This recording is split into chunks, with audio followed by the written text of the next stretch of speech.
নমস্কার, রাধে রাধে। আজ আমি বলবো ধন্যু নামের এক বালকের ভক্তির কথা। সেই ভক্তি কাহিনী শুনলে আপনাদের চোখ থেকে ভক্তির অশ্রু গলিত হয়ে বেরিয়ে আসবে। এমনই সুন্দর সেই কাহিনী। তো সঙ্গে থাকুন। এবার এক দেশে একটি ছোট্ট গ্রাম, খুবই গ্রাম।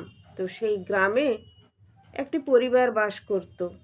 অনেক পরিবারই বাস করত, তার মধ্যে একটি ছোট্ট পরিবার বাস করত। অবশ্যই তারা অব্রাহ্মণ, ব্রাহ্মণ নয়, কিন্তু তারা দীক্ষিত ছিল। তো সেই পরিবারটিতে ছিলেন পিতা মাতা, তাদের এক সন্তান। আর বালকটির নাম ছিল ধন্যু। সে খুব ছোট ছেলে, একটি বছর দশেকের একটি ছেলে। তো সে ছোট থেকেই দেখে যে তার বাবা মা ঠাকুরের পুজো করে। তো তার বাবা মা দীক্ষিতে ছিল। তাদের গুরুদেব এসেছিলেন তাদের বাড়িতে দিন দশেক থাকার জন্য। তো তিনি এসেছিলেন, প্রবচন বলছেন। তো আরও সব গ্রামের লোকজন আসছে, শুনছে। কদিন ভালোই কেটেছে।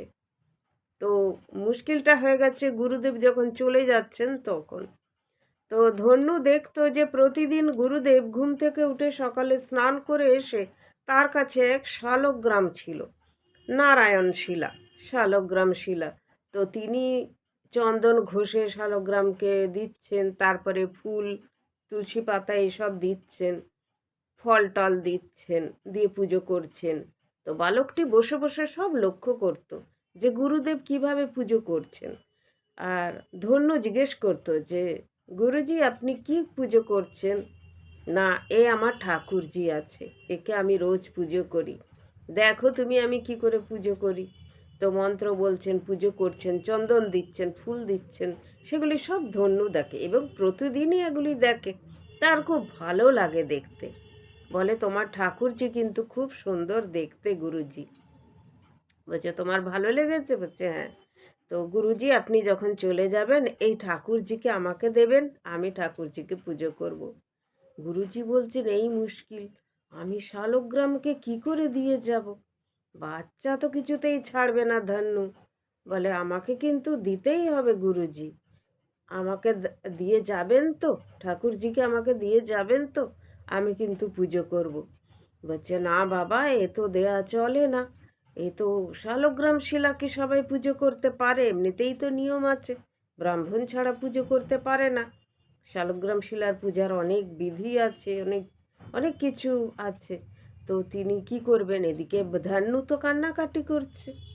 তো বললেন ঠিক আছে, আমি দেখি কি করা যায় বলে রাত্রির বেলা আহ, গুরুজি বাইরে বেরিয়েছেন, দেখছেন ঠিক একদম শালগ্রাম শিলার মতনই দেখতে একটি ছোট্ট পাথরের টুকরো এদিক ওদিক পড়ে আছে। তো তিনি সেই রকমই একটি পাথরের টুকরো এনে তো সেটাকে আর একটু ঘষে টষে মেজে একদম ঠিকঠাক করে দিলেন এই রকমই দেখতে। তাকে চন্দন টন্দন পরিয়ে আর সেই পাথরের টুকরোটিকে রাখলেন সিংহাসনে, আর সিংহাসনের নিচে রাখলেন তিনি তার নারায়ণ শিলাকে। তো তারপর সকাল হতেই ধান্যু এসেছে, বলছে গুরুজি আমাকে তোমার ঠাকুর দাও। বলছে দেখো তোমার কত সুন্দর ঠাকুর এসেছে, ওই দেখো ওই যে সিংহাসনে বসে আছেন উনি তোমার ঠাকুরজি। আর এই দেখো আমার ঠাকুরজি, আমার এই ঠাকুরজিকে আমি নিয়ে যাচ্ছি, তোমার এই ঠাকুরজি থাকলো। বলল বাহ, খুব ভালো, আমার তো খুব সুন্দর ঠাকুরজি হয়েছে গুরুজি। তো গুরুজিকে প্রণাম টনাম করে বলে ভালো করে কিন্তু পুজো করবে। বলল হ্যাঁ। তারপর গুরুজি চলে গেছেন। ধান্যু তো সেই মানে ওই পাথররূপী নারায়ণ শিলাকে নারায়ণ ভেবেই পুজো করছে ধান্যু। তাকে চন্দন কোথায় পাবে? তো লাল রঙের পাথরের মানে ইটের টুকরো রাস্তায় পড়েছিল, সেইটিকে ভালো করে জলে ধুয়ে তারপরে এনে সেই ইটের টুকরোটিকে ঘষে সেই ইটের টুকরোর ঘষে যে লাল রঙটি হচ্ছে সেইটি দিচ্ছে। এইভাবে সে পুজো করে। রাস্তা থেকে বন থেকে ফল টল পেড়ে আনে, গাছ থেকে ফল এনে দেয়, ফুল এনে পুজো করে এবং অত্যন্ত ভক্তিচিত্তে পুজো করে। তো তার বাবা মা একদিন পাশের গ্রামে যাবে। তো বলেছে যে তুই কিন্তু বাড়িতে থাকবি। বলল, হ্যাঁ আমি বাড়িতে থাকবো। তা বলেছে যে আমাদের কিন্তু পুজো হয়ে গেছে। বলল, তোমাদের ঠাকুরের পুজো হয়ে গেছে তো, তাহলে আমার ঠাকুরকে আজকে ভোগ দেব, একটু খিচুড়ি দেবে, ভোগ দেব। তো মা বাবা বলল, আমি খিচুড়ি ভোগ করে রেখে গেছি, তুই দিতে পারিস, দে। তো ধন্যু তখন কি করেছে, রান্নাঘর থেকে খিচুড়ি ভোগ, আলু ভাজা, বেগুন ভাজা, টমেটোর চাটনি, সব কিছু একটি প্লেটে সুন্দর করে সাজিয়ে আর ঠাকুরজির কাছে রেখেছে। এবং দেখতেন গুরুদেব যখন ঠাকুরজিকে খাওয়াতেন তখন একটি কাপড় দিয়ে ঠাকুরজির সিংহাসনের চারপাশটা ঢেকে দিতেন। তো ধন্যু কিন্তু ছোট হলেও তার কিন্তু বুদ্ধি আছে। সে মায়ের একটি পরিষ্কার কাপড় এনে আর সেইটি দিয়ে সিংহাসনের চারপাশটি ঢেকে দিয়েছে, ভোগ দিয়েছে। একটু পর্দা সরিয়ে দেখেছে, ঠাকুরজি তুমি খেয়েছো? দেখছে না, যেমন খিচুড়ি আছে তেমনই আছে, খায়নি ঠাকুর। ও তুমি খাচ্ছ না? তুমি খেয়ে নাও ঠাকুরজি, আমি কতক্ষণ বসে থাকবো তোমার জন্য, তুমি খাও। তো তুমি না খেলে তো আমিও খেতে পাচ্ছি না, তুমি খেয়ে নাও বলে আবার পর্দা ঢাকা দিয়ে দিয়েছে। তো কোনো শব্দ টব্দ নেই। আবার একটু পরে আবার পর্দাটি এরকম করে সরিয়ে দেখছে খেয়েছে কি না, দেখছে যেমন খিচুড়ি, তরকারি, চাটনি সবই পড়ে আছে, কিছুই খায়নি ঠাকুরজি। তো তখন কাঁদতে শুরু করেছে, তুমি খাবে না? আমি তোমাকে খেতে দিয়েছি, তুমি খাবে না? গুরুজি তো খেতে দিলে ভালোই খেয়ে নিতেন। তো গুরুজি বলতেন যে ঠাকুর খেয়েছে, প্রসাদ নাও তোমরা, তাহলে তুমি কেন খাচ্ছ না? কান্নাকাটি করে মেঝেতে শুয়ে ঘুমিয়ে পড়েছে। একটু পরে ঘুমটা ভেঙেছে, কেউ খুব তৃপ্তি করে খাবার খেলে যেরকম চ্যাটাম চ্যাটাম করে শব্দ হয়, সেই চ্যাটাম চ্যাটাম শব্দে ধন্যুর ঘুম ভেঙে গেছে। ধন্যু তখন পর্দা সরিয়ে দেখছে একটি ছোট্ট বালক, নাড়ুগোপাল, ছোট্ট বালক রূপে এসে বসে বসে খিচুড়ি, চাটনি, আলু ভাজা সমস্ত খাচ্ছে। তো ধন্যু তো দেখে অত্যন্ত খুশি। তুমি খেয়েছো প্রভু, আমি খুব খুশি, ঠাকুরজি তুমি খেয়েছো। তো বালকের খুব খুশি, খুব হাসি। তো এইভাবেই সে আস্তে আস্তে বড়ও হয়ে গেছে, কিন্তু তার বয়স হয়ে গেছে প্রায় 18-19 বছর বয়স হয়ে গেছে, তখনও কিন্তু সে এভাবেই পুজো করে। এবং সে যখন মাঠে গরু চড়াতে যায় তার সঙ্গে ঠাকুরজি যায়। ঠাকুরজি বলে যে আমি তোমার সঙ্গে গরু চড়াতে যাব, তাই নিয়ে যায় ধন্যু। একদিন ধন্যু বলেছে আমাকে একটু মামার বাড়ি যেতে হবে, আজকে আমি গরু চড়াতে যেতে পারবো না ঠাকুরজি, তোমাকে আমি ফল মিষ্টি দিয়ে যাচ্ছি, তুমি খেয়ে থাকো। তখন ঠাকুরজি বলেছে তুমি যাও, আমি তোমার গরু চড়িয়ে নেব, বলে ঠাকুরজি গরু নিয়ে চড়াতে চলে গেছে মাঠে। এইভাবে একদিন তার গুরুদেবের সাথে দেখা হয়েছে। গুরুদেব কোনো গ্রাম থেকে ফিরছিলেন, ধন্যু দেখে প্রণাম করেছে, বলছে আরে তুমি ধন্যু না, কত বড় হয়ে গেছো, তা তুমি কেমন আছো? বললো ভালো আছি গুরুজি। তা তুমি সেই পুজো করছো ঠাকুরজির? বললো হ্যাঁ, আমি ঠাকুরজির পুজো করছি আর ঠাকুরজি আমার সাথেই ঘুরে বেড়ায়। আমি যখন মাঠে গরু চড়াতে যাই ঠাকুরজিও আমার সাথে গরু চড়াতে যায়। বলছে হ্যাঁ, সে কি কথা, তা কখনো হয়? ঠাকুরজি তোমার সাথে গরু চড়াতে যায়, এটা সম্ভব? বললো হ্যাঁ গুরুজি, যায়।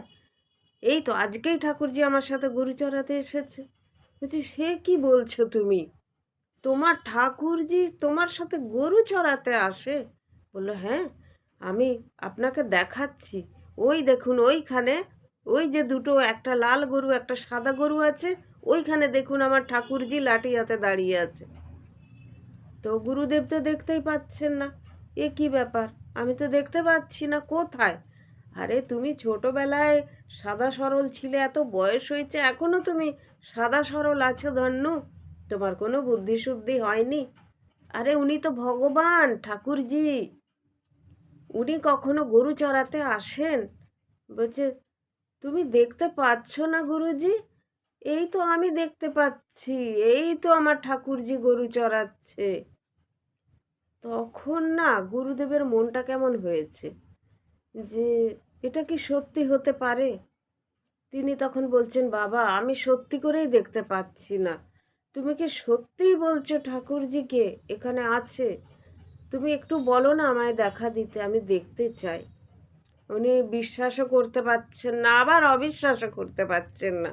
মানে ভক্তির দোটানায় তিনি পড়ে গেছেন। তখন ধন্যু বলছে ঠাকুরজিকে যে, ঠাকুরজি, আমার গুরুজি তোমায় কেন দেখতে পাচ্ছে না? তুমি একটু দেখা দাও, উনি তো বিশ্বাসই করছে না আমার কথা। তখন ঠাকুরজি বলছেন, তুমি সরল চিত্তে ভক্তি চিত্তে আমাকে ডেকেছো, তাই তুমি আমার দেখা পেয়েছো। তোমার গুরুদেব তো সেরকম সরল চিত্তে আমায় কোনোদিন ডাকে না, তিনি কি করে আমার দেখা পাবেন? তখন ধন্যু, তিনি তো ছোট থেকেই জেদি, ঠাকুরজির পায়ে পড়ে গেছে।